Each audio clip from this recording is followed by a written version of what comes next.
哎呀，我来做东。哎，朱哥哥，那不是龙德多吗？难道我眼花了？你没看错。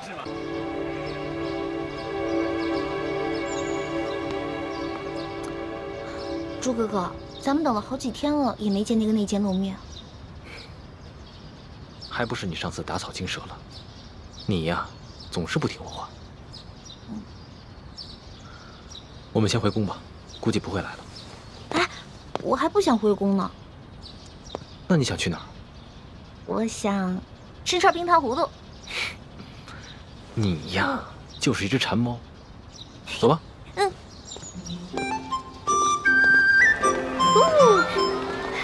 你慢一点，别转晕了。你要吗？不给。哎，朱哥哥。小就说啊，来这个地儿去一下，怎么样？看看，不错吧？今天这天啊，还真不错。是啊，我介绍的地方能错吗？哎，你这鸟的品种不错啊，我可是花大价钱买来的。哎呦，是吗？哎，我告诉你们啊，我还知道一家别回头小店，那里的姑娘弹的一手好琴，那小曲儿唱的，哎呀，可了不得。是吗？是啊，这跟你们说啊，心痒痒的。哎，这样下次看看呀，我来做东，咱们哎，朱哥哥，那不是龙德多吗？难道我眼花了？你没看错，是吗？为首那个是龙德多，跟在他身后的那个是阿比奇。怎么可能呢？他们现在不是应该在天牢吗？3天以后就问斩了。很明显，事情出现了变故。环美，看来你赌输了。不可能，一定是他们向索额图行贿，所以索额图把他们放出来了。索额图不是要钱不要命的人，而且，就算他们私自被放出了天牢，怎么可能无缘无故大摇大摆地出现在这里？不可能，龙小弟不会出尔反尔的。环美，别傻了。像隆德多、阿比奇这样的贵族子弟，就是爱新觉罗氏的鹰犬。就算这些鹰犬偶尔咬错了几只驯鹿野兔，那对他康熙来说，也不是什么大不了的事情。但是，一旦他失去这些效忠的鹰犬，那他的皇位就不稳了。不可能，龙小弟不会说话不算数的，他不会骗我的。环美。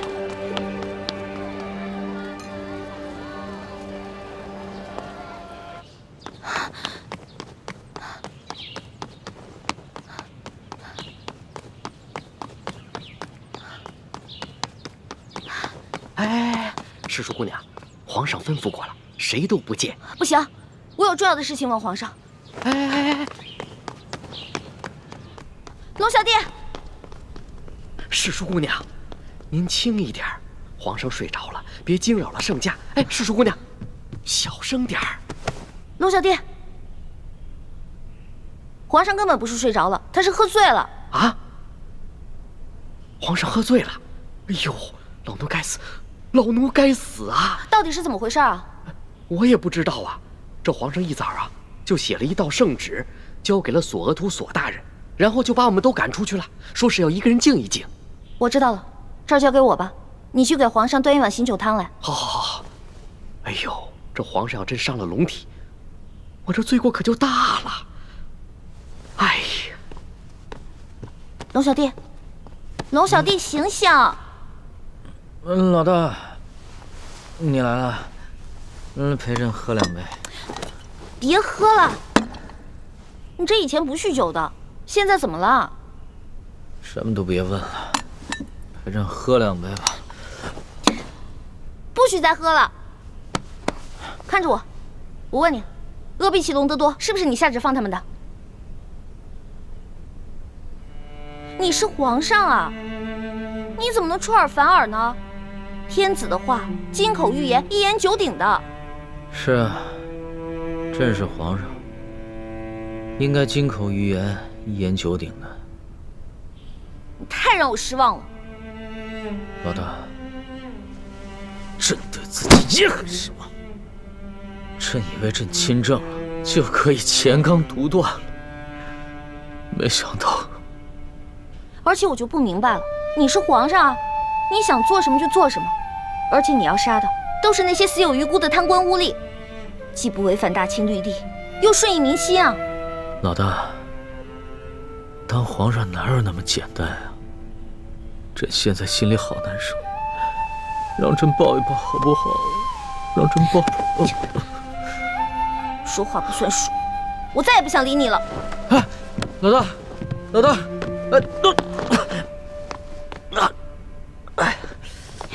起来。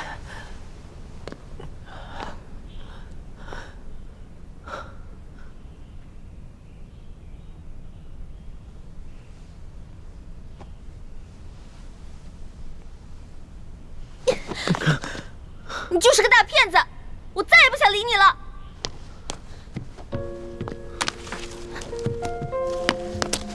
你还记得这把扇子吗？还记得上面的字吗？你曾经说过，你不会让你的耳朵变成摆设。可是如今我才知道，你不仅是一条装聋作哑、没脚没爪的龙，你根本就是一条虫。是一座红尘的城墙，煎熬过你给的苍茫，用半世的真换一世的伤，奈何不了无言过往。如果真心总喜欢流浪，谁会陪我遥望夕阳？用痴心的苦换天真的想，思念比毒药更传唱。我不能和你在一起，相遇是最痛的别离。如果我不是我，你不是你，其实这就是我要的意思。你要记得曾经答应过我的那些话：消除贵族特权，革除积弊，整顿吏治，让全天下的老百姓都过上好日子。好，我答应你，这个利息我一定还。一言为定。一言为定。盖章。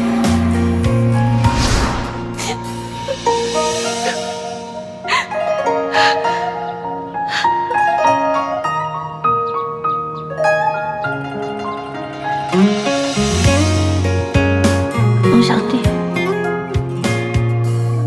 我这个老大可能要先行一步了。别说胡话，咱们两个是拜过把子的，说好有难同当，同生共死的，所以为了我，一定要撑下去。龙小弟，我也好想陪你回京城。放心吧，我还想去收那些你欠我的利息。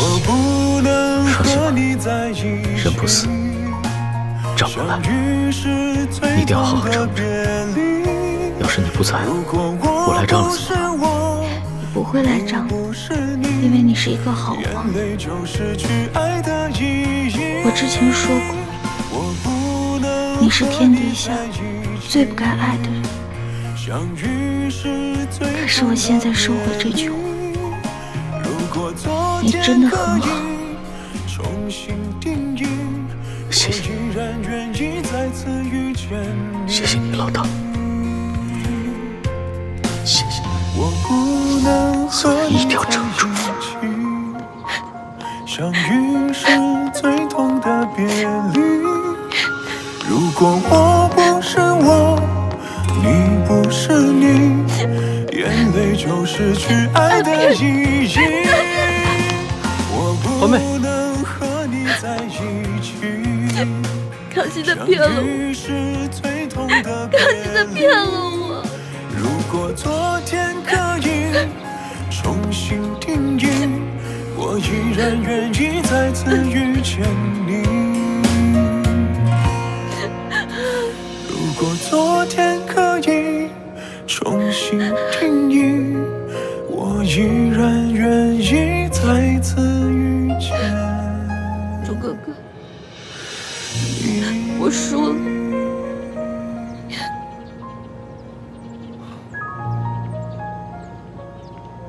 别难过了。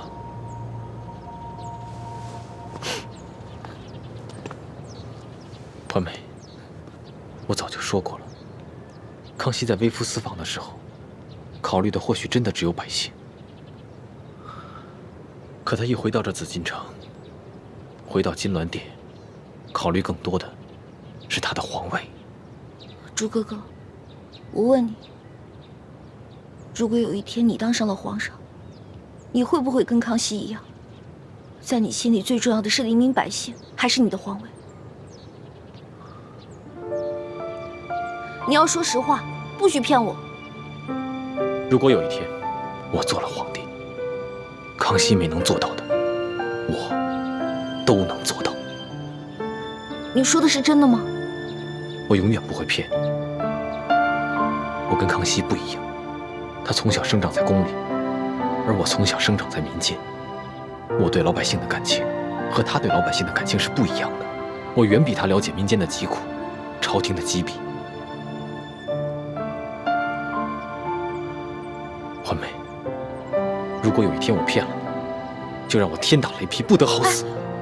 我不用你发这些毒誓，我相信你，朱哥哥。最起码你没骗过我，不像康熙那样。我现在终于知道为什么师父跟爹要光复大明，扶你登基了。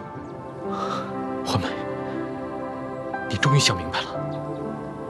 我想明白了，而且通过这次山西微服私访，我也看明白了很多以前没有看明白的事情。像我们以前那样小打小闹，这里诛杀一个恶霸，那里铲除一个贪官，不过是图一时的快意恩仇，根本没有办法把老百姓从水深火热当中解救出来。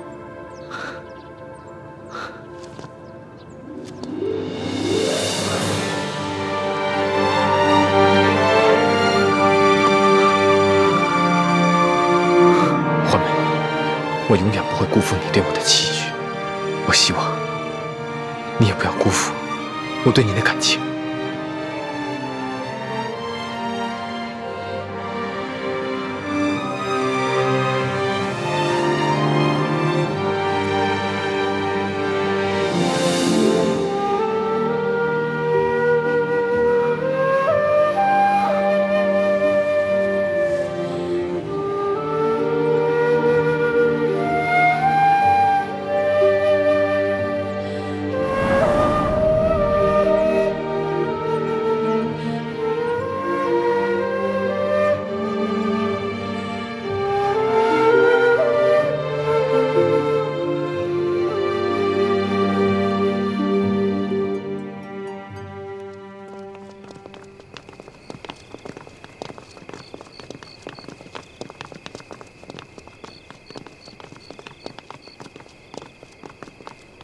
皇上吉祥。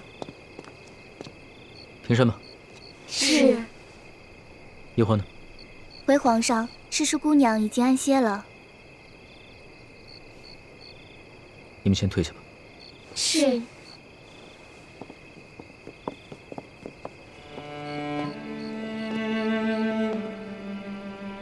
老大，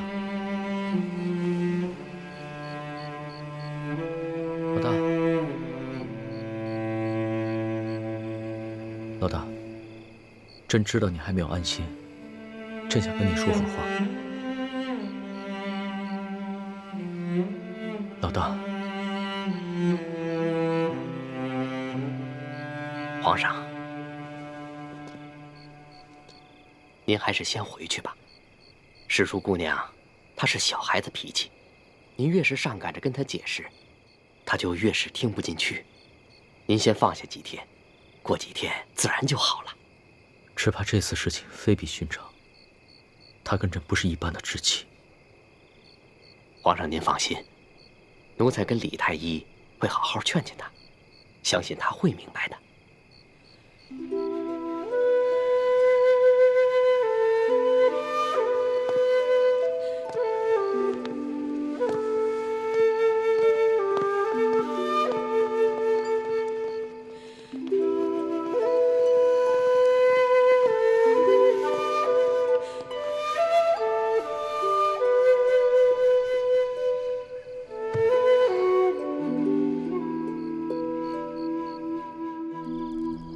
真没想到，康熙会临时改变主意。这样一来，你打算借机挑起清廷内乱的计划，怕是落空了。虽然计划落空，但欢妹及时醒悟了，也算是意外之喜。啊，那就恭喜大师兄了。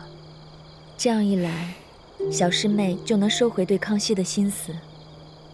一心一意地对待你了。只怕这付出的感情，不是说收回就能收回的。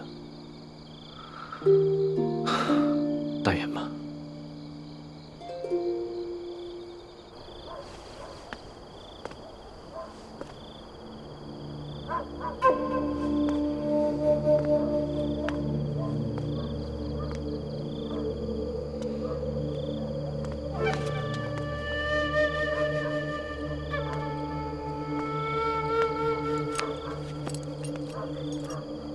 师弟，怎么什么动静都没有啊？不知道，不过应该快了吧？吴应奇最近几天，每天都会在这个时候演出。吴应奇的大哥吴应雄是建宁公主的额驸，他们平西王府在京城也有很多的亲友故旧，所以吴应奇应该会有很多的应酬。哎，应酬肯定是有，但没准儿他还有什么其他的计划呢。师姐，我觉得三师傅说的对，我们还是应该提防一下吴应奇，别被他的外表给骗了。你别提我爹了，我爹根本就没把我当成他的亲生女儿，他只喜欢一欢一个人。哎，你可千万别这么说你爹啊！三师傅其实很疼你的。你还记得上次你赌气出走，三师傅在门口眼巴巴地等了你一晚上。哎呀，哦，对了，还有你脸上的伤，三师傅其实一直都在为你寻找那些珍稀的药材，为你配制那个什么冰肌玉元膏。还有小师妹，其实他心里也一直觉得挺对不住你。好了，你别说了，我不想听。好，我不说了。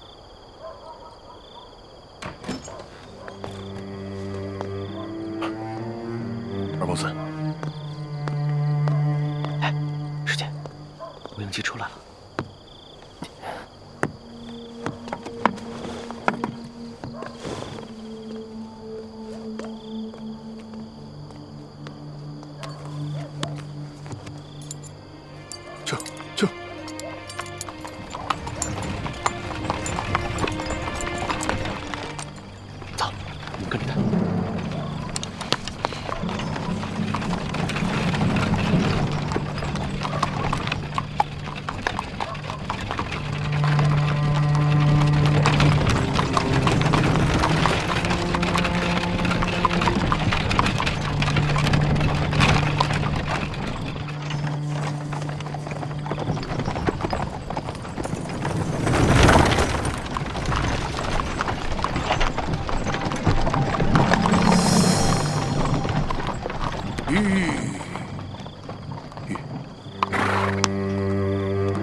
到这客栈到底是要做什么？应该是见什么人吧。师姐，你在这守着，我跟进去看一下。嗯。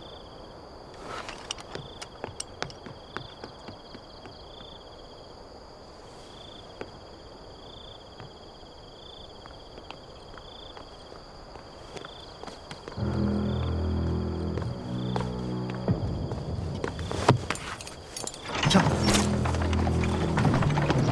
快跟上他们！师弟别急，只有石青红在马车上，吴应奇应该还在客栈里。哎，师姐，你看走眼了，那个驾马车的根本就不是石青红，而是吴应奇。他们刚刚在客栈里互相换了装束。难怪石青红今天一直带着竹笠，我这居高临下的看不清他的脸。原来他们在玩障眼法。吴应奇如此小心谨慎，只能说明一点，他在干的肯定是一个见不得人的事儿，说不定真的跟金钥匙有关。走。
好像是在等什么人。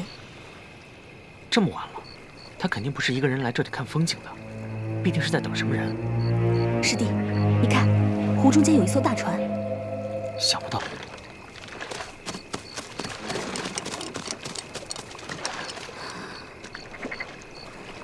吴应奇，好像是在等什么人。这么晚了，他肯定不是一个人来这里看风景的，必定是在等什么人。师弟，你看，湖中间有一艘大船。想不到吴应奇行事竟然如此小心谨慎，居然将与人约见的地点定在了湖中心的大船上。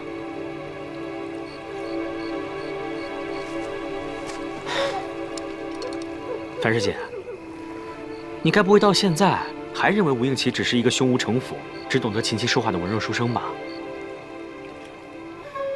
可是也有可能是吴三桂的指示吧？你别再拿这些借口自己骗自己了，好不好？师姐，三师傅那边我可以替你打掩护，不过三师傅说的对啊，吴应奇他毕竟是贼人吴三桂的儿子，我们不可以不防。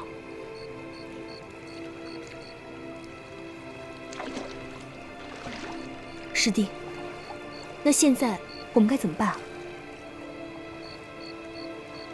放心吧，我有办法。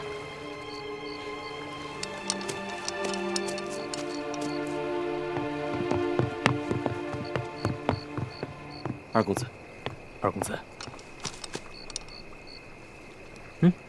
师弟，你可千万注意安全，万一有什么意外，我随时去接应。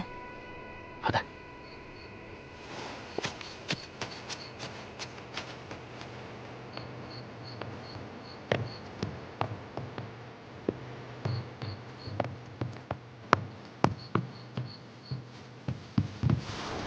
二公子，坐吧。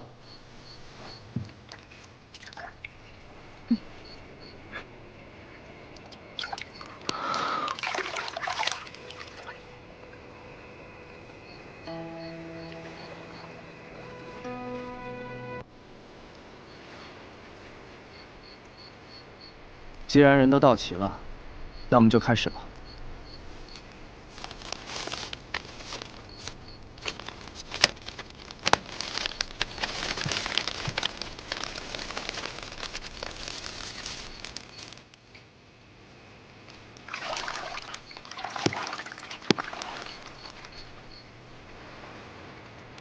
心里的任务，大家都记住了。记住了。既然记住了，知道该怎么办了。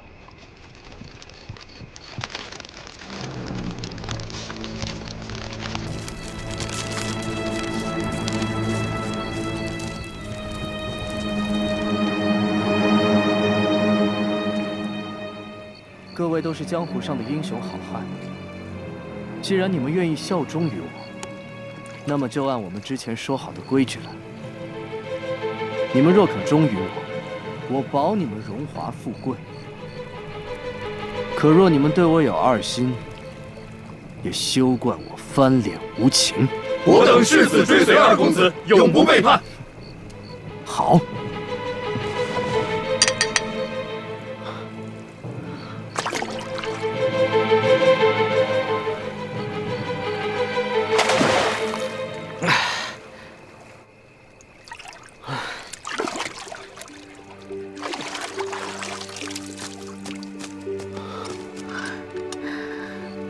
吴应奇约见的都是些什么人？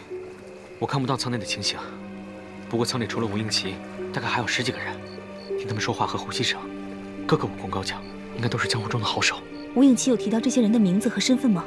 没有啊，本来在这种地方约见就已经十分安全了，可吴应奇还是十分小心，出言谨慎，连即将布置的任务都是写在密信上的，我打探不到更多的消息了。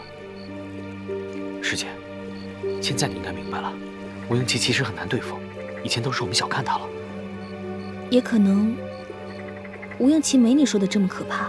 这些江湖中人，应该都是吴三桂暗中网罗的。他只不过是受他父亲的指派，和这些人接头罢了。至于那些密信，也有可能是吴三桂提前写好的呢。不对，吴应奇绝非一语之辈，他心机很深，好像在暗中谋划着什么事情。对了，那那些江湖之人宣誓的时候，也口口声声地说效忠的是他吴应奇，而非吴三桂。师姐，我觉得三师傅说的对，你现在是被吴应奇给蒙蔽了，丧失了应有的判断。我哪有？我只是在分析另一种可能性罢了。小心驶得万年船。不管怎么说，我们以后跟他打交道的时候，还是小心一点吧，千万不要利用他不成，反而被他给利用了。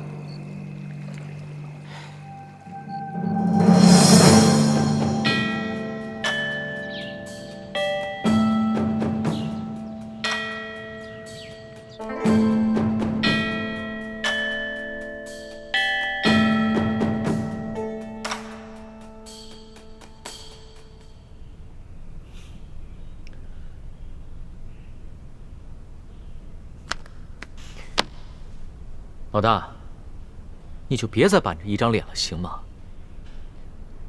皇上千万别折煞奴婢了。奴婢啊，跟皇上是尊卑有别，奴婢再也不敢冒充什么老大，冒犯龙威了。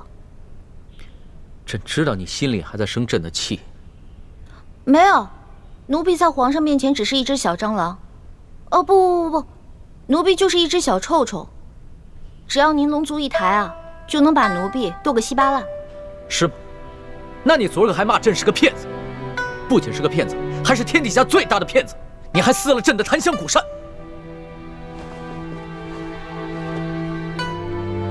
奴婢得了失心疯了，求皇上治罪，奴婢罪该万死。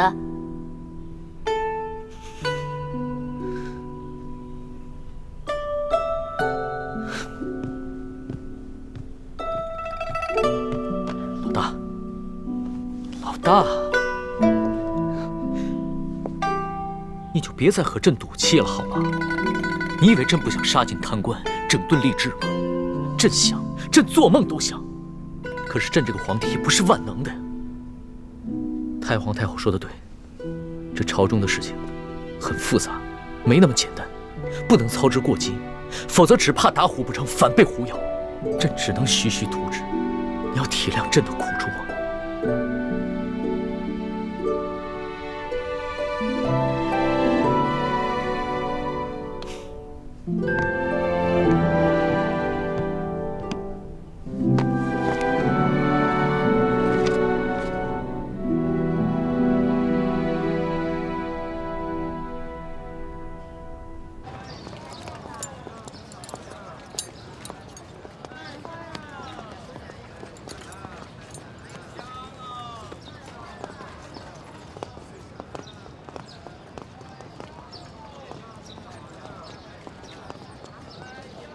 二公子，时候不早了，咱们该赶路了。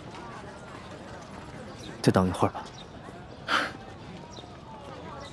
叶姑娘和叶少侠一定是在京城寻到了亲人，想必不会和我们一起去滇都了。咱们还是赶快赶路好了。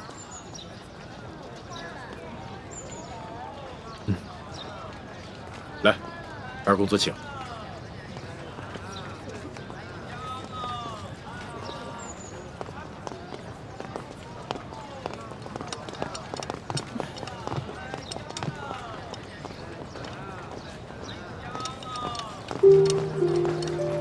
倩影，倩影，叶兄弟，二公子，二公子，我还以为今生再也见不到你了。所以说这就是缘分。我们原计划在京城投亲，但找了许久也没有找到。听说是以前搬到外地了。我本想在京城找一家镖局落脚，但是我妹妹一直拉着我，让我来投靠二公子。不知二公子可否收留我们兄妹二人？这还用问吗？求之不得啊！请。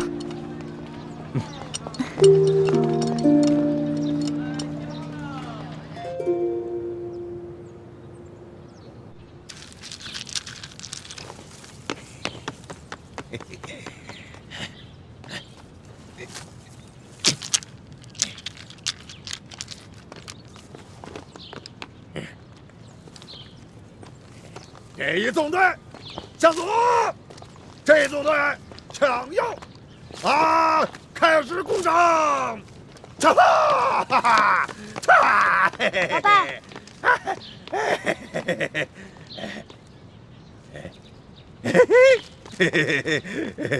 有人来了，有人来看我了，我要吃的。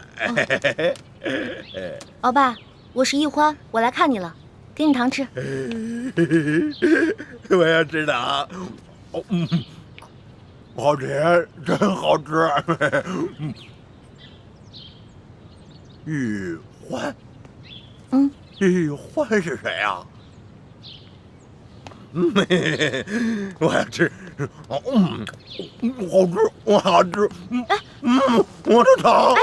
老爸，乖，不能再吃了，这个不能再吃了啊，乖，不能吃了。哎，这还有呢，鳌拜，还有呢。鳌拜，你看，这是桂花糕，给你的。你是好人，他是坏人，他抢我糖，不好。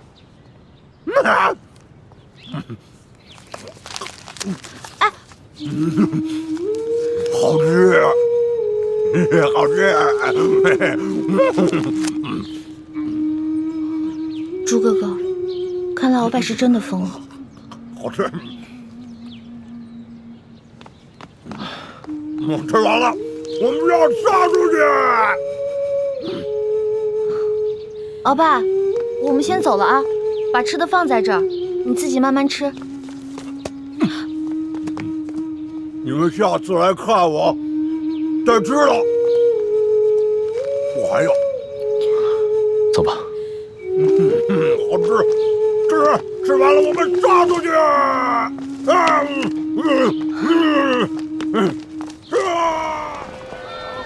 以前呢，我觉得鳌拜很残暴，很可恨。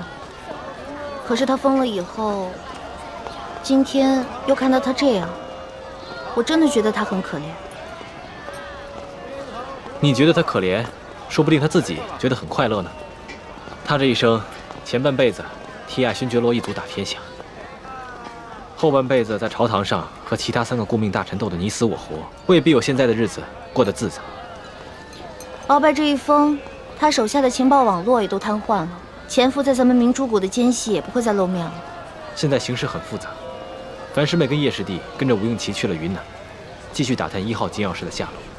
希望他们能顺利找到金钥匙，咱们也顺利找到真的铜匣，再找出潜伏在明珠谷的奸细，这样咱们就可以撤出紫禁城了。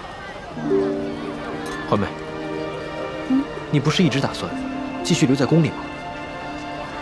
那是以前，现在康熙已经不是我的龙小弟了，我不想再继续留在那个骗子身边了。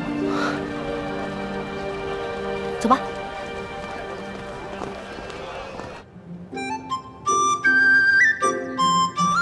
来看一看啊，都是自家做的，带一个回去吧。看一看这个。真没想到，滇都不仅有京城的繁华，还有京城看不到的民族风情。对啊，其实滇都啊还有很多好玩的地方。等我这次见了我父王之后，我带你们再好好逛逛。你爹是不是很凶啊？我父王平常是个不苟言笑的人，因为是军人出身，所以总是有点不怒而威。说实话，我每次见到他呀，我心里还会发怵的。但是他人还是很好的，尤其是对我和我娘，他心里啊还是很疼我的。天下无不是的父母。平西王虽然在世人的口中颇受争议，但我相信他一定是个疼爱儿子的好父亲。对啊，倩影，你真是善解人意。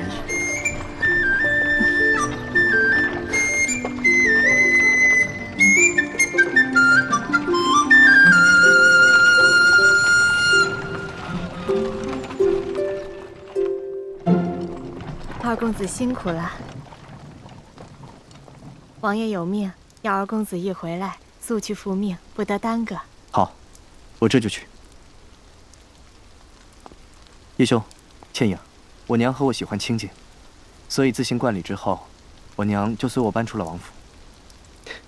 这样甚好。倘若真是平西王府的话，只怕我们兄妹2人还不敢踏入了。吴嬷嬷，这位是叶兄弟，叶姑娘，你要为他们安排最上等的客房。二公子放心，昨一接到消息，我就准备好了，一切用度都安排了最好的。哎，对了，让你准备的药材，你准备齐了吗？大多都准备好了，都是双份，但唯有一味雪肤草只找到了1份。倩影，你看，为你调制药膏的药材，咱们可找齐了。可是，皇上命你把1份药材送往京城，这雪肤草却只有1份。皇上那边啊，咱们再想办法。当然是先给你找齐了药钱。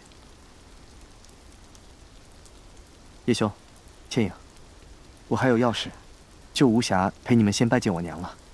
你们先到府上安顿，有什么需要的就跟吴嬷嬷讲，等我晚上回来，再给你们接风洗尘。二公子且忙正事要紧，不必以我们兄妹2人为念。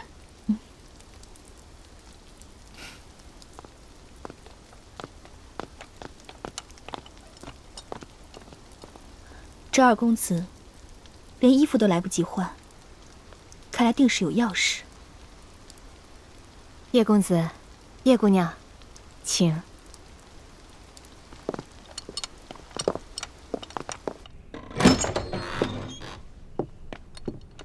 叶姑娘，请。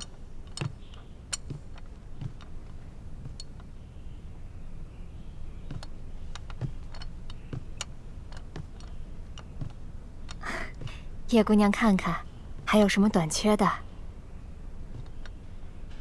哦，没有了，都挺好的，有劳了。那叶姑娘且先安歇，我再去叶公子房里看看。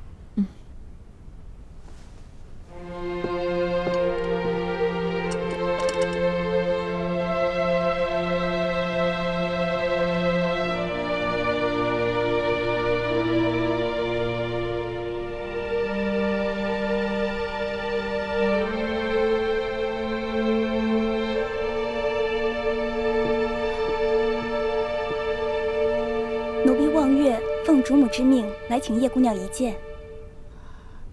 你家主母是？我家主母是平西王侧妃，二公子的娘亲。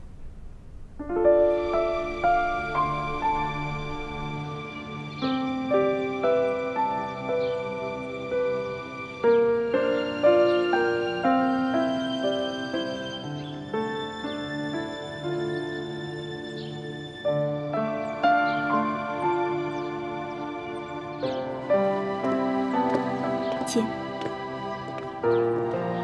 平西王侧妃就住在这里吗？我家主母喜欢清静。叶姑娘，这边请。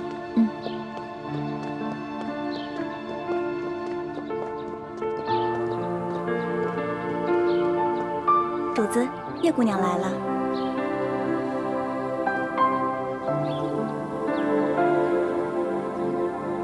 民女叶倩影拜见王妃。不必多礼，看茶。是。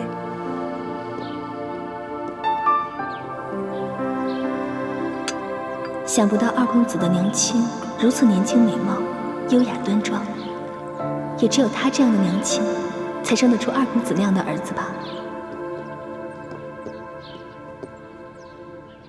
我琪儿在家书上说，叶姑娘是她新结识的朋友。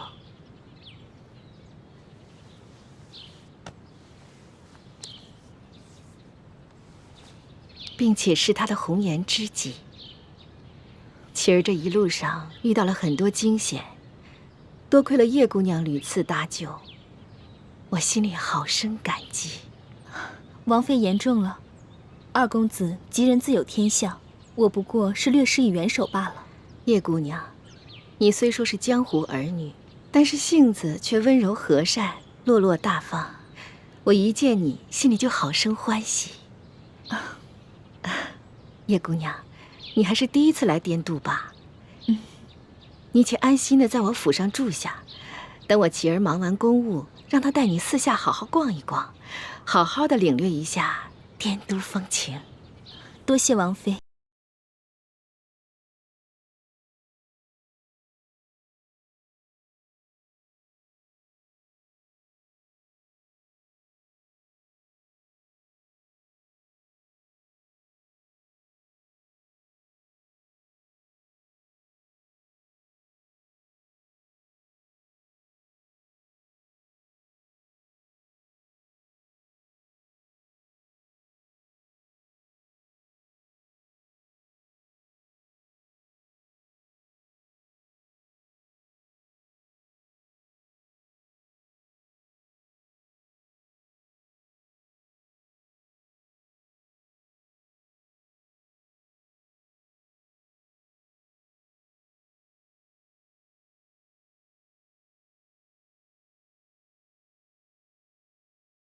不敢有所隐瞒。当初父王要孩儿运送永历帝的遗物进京，孩儿在登记造册之时，曾看过一眼这把金钥匙，但是也并没有十分留意。后来与山西总兵舒建会面之时，舒建特意将这把金钥匙贴身收藏，儿子也只是远远地看了一眼，对这把金钥匙的印象也并不是十分分明。后来父王命密使从舒建那夺回金钥匙，那密使也是直接带走了金钥匙，孩儿也就没有机会再见到。所以您要问孩儿，这把金钥匙是不是当初的那把，孩儿也不敢确定。你这话说的是真的？那这把金钥匙？假的。假的？那真的呢？不知道，下落不明。那父王真是大意失荆州啊！当年绞杀永历帝时，父王就见他镜中带着一把金钥匙。当时我虽怀疑永历帝如此贴身之物必定十分贵重，但我却猜不出它究竟有何用途。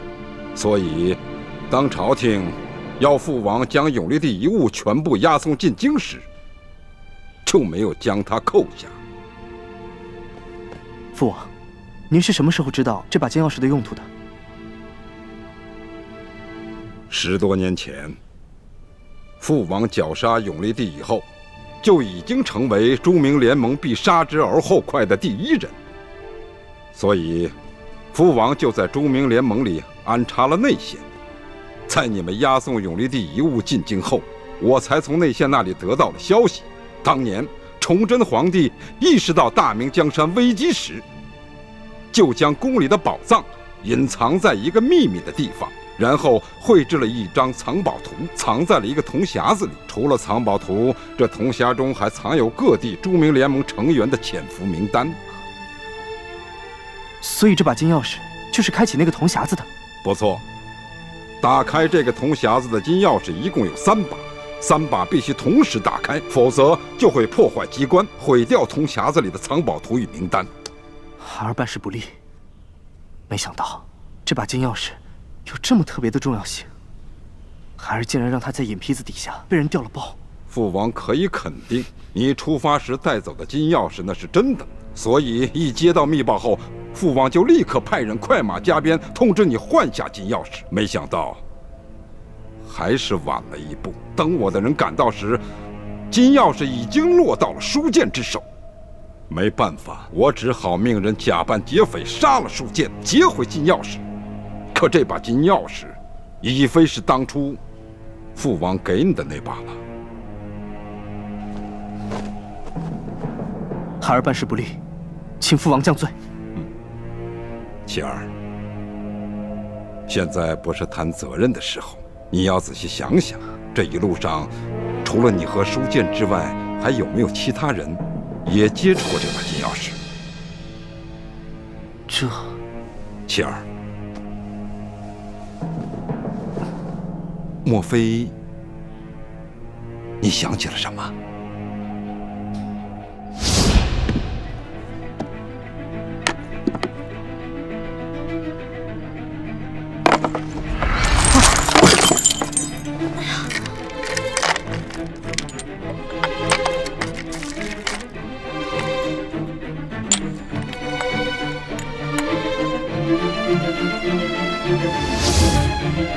父王，孩儿将押送过程想了又想，实在没发现是哪个环节出了什么问题。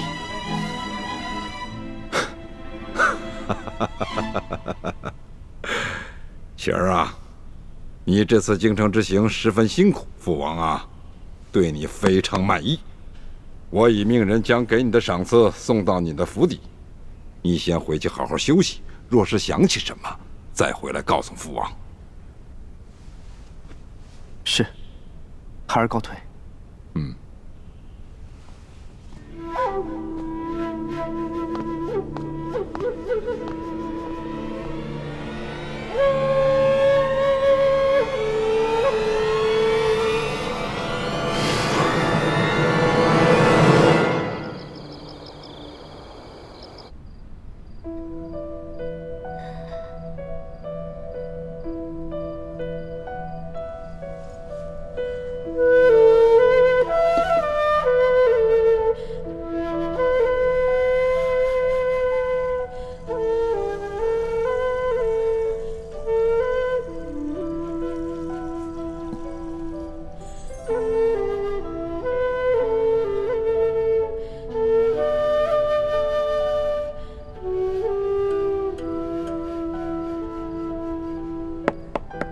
千阳，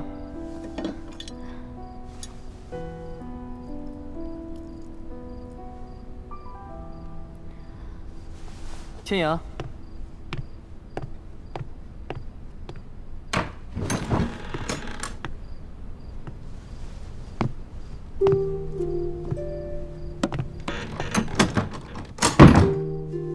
怎么样？在这儿住得惯吗？要是缺什么的话，就跟我说一声。你娘给我送了好些衣物、玩物和金银首饰，现在我什么都不缺了。那就好。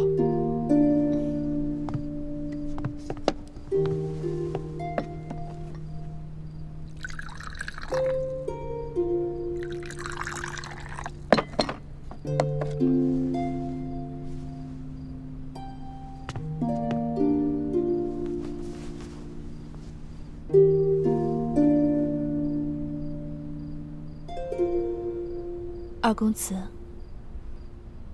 你这是怎么了？好像脸色有一点不好。没什么，就是今天去交差时，被我父王数落了一顿。你一路上这么辛苦，你父王为何还要训斥你啊？还不是因为永历帝遗物里的那把金钥匙。什么金钥匙啊？千阳，你还记得吗？永历帝遗物中的那个首饰盒里，有一把金钥匙。当时你打开盒子看，还有东西掉在了地上。你捡起的东西里面，就有那把金钥匙。是吗？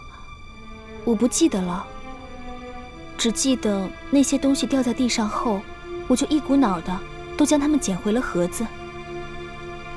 莫非是舒总兵从永历帝遗物当中拿出来戴在颈上的那样东西？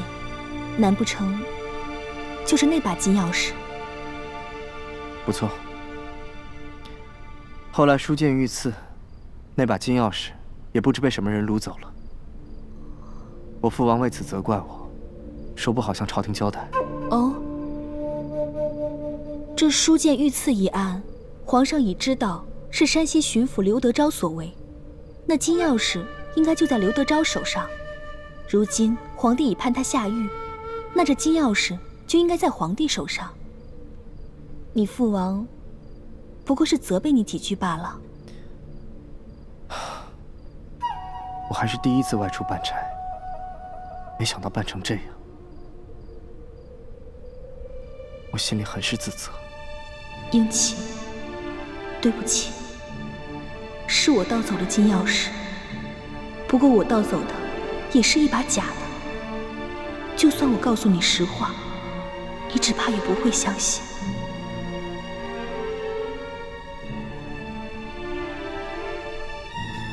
时候不早了，早点歇息吧。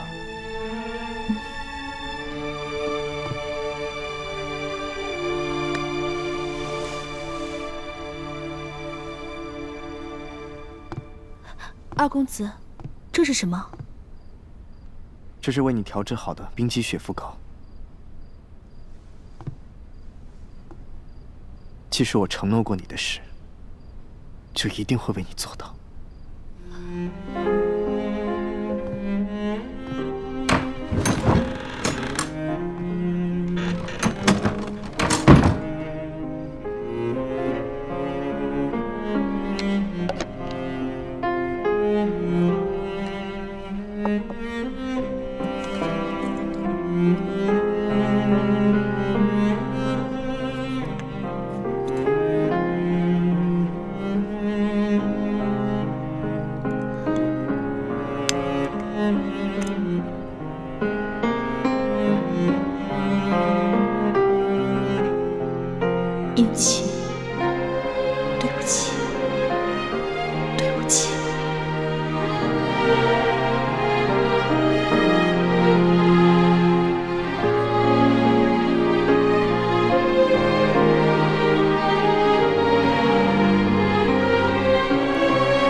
王爷，二公子一路押送永历帝遗物进京的事情就是这样。您还有什么疑问吗？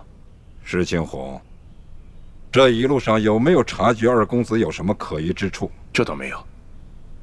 不过，自从二公子见到了叶倩莹以后，好像很喜欢这个姑娘。叶倩莹和他哥哥叶默生路上有什么可疑的地方吗？卑职觉得这兄妹二人很神秘，不仅武功高强，而且行踪难测。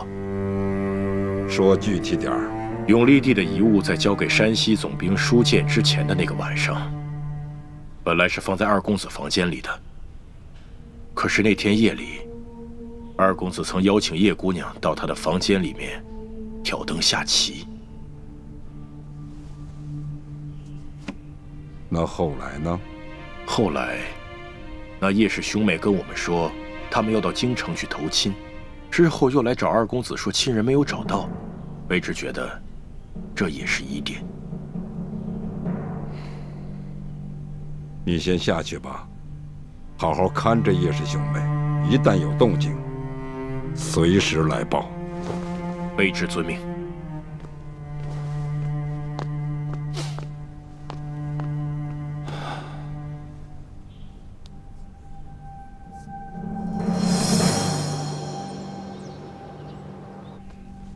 二公子，王爷问我话的情形就是这样。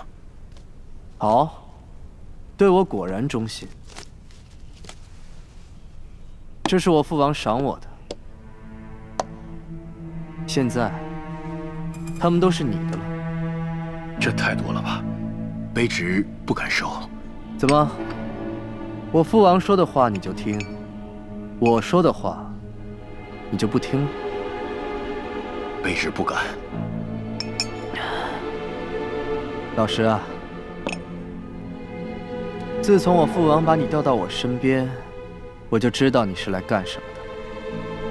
二公子，卑职虽然效忠于王爷，但自从到了二公子身边，从未在王爷面前说过您半句坏话。我知道，要不然你也活不到今天。二公子，这话什么意思？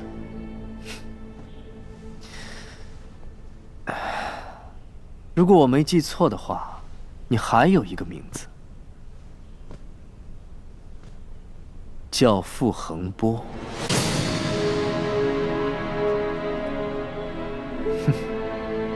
你怎么知道？我不仅知道你叫傅恒波，是曾经伏虎山的山大王，我还知道你曾经袭击过我父王的粮队，还偷袭过我父王。我父王左肩上的那道剑伤，也是你的杰作吧？后来看我父王在云南的势力越来越大，就改头换面，化作石青红，投靠了我父王。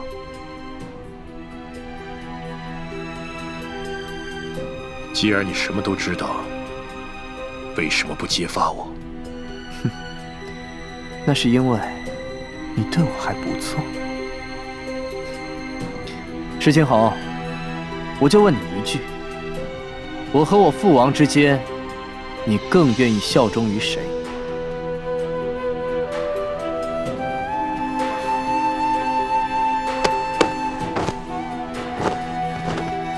卑职更愿意效忠二公子。好。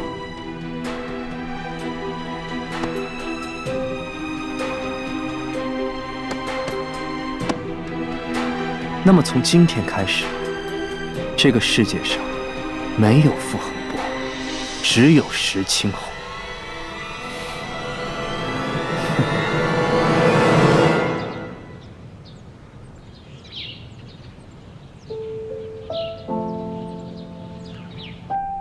叶欢，这个是吴应奇命人快马加鞭从云南送来的药材，你看一看，是不是你要配置冰肌血肤养颜膏的药材？朱哥哥，我辨别药材的能力没有你强，你帮我看看吧。好。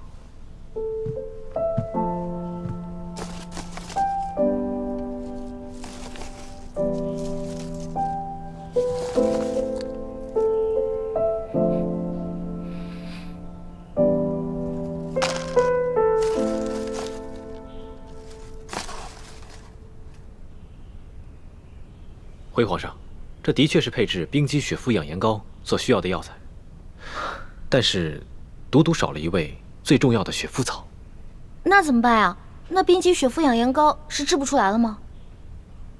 那不是，易欢，你先别着急，我让吴应奇再想想办法。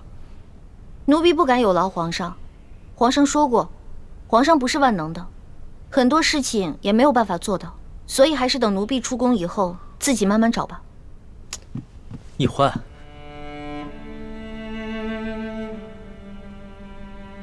易欢，你非要这么别扭地跟朕说话吗？皇上，臣妹只是一时没想明白，待臣慢慢开导她吧。李太医，还是你能体谅朕的苦衷吗？臣自幼在江湖上闯荡，所以比臣妹更了解这世间之事，各有各的因果，这世间之人各有各的无奈。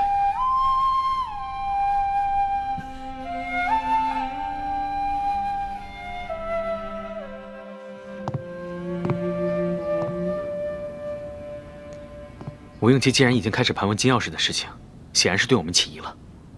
我想，我们必须赶紧撤了，不然只怕走不了了。不行，我们的任务还没有完成，不能就这么半途而废。吴应奇虽然对我们有点起疑，但没有说破，反而送了我冰肌血肤膏，这说明他没有任何证据。如果我们就此撤离，反而坐实了他对我们的怀疑。好，那我们就再观察一下看看。不过如果形势不对的话，我们只能放弃任务，先撤离再说。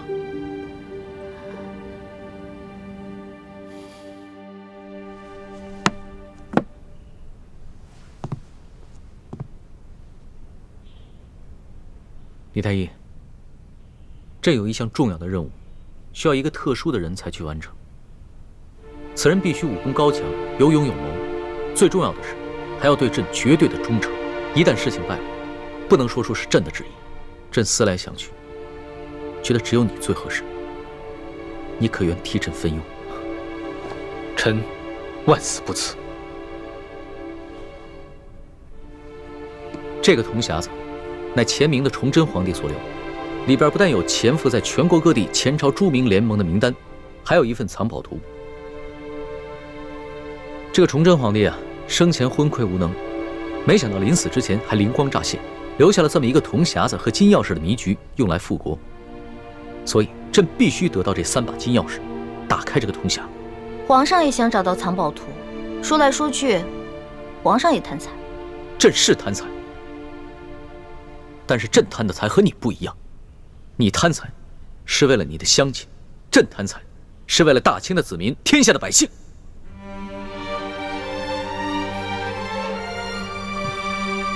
我大清打入京城之时，得到的只是一座空城。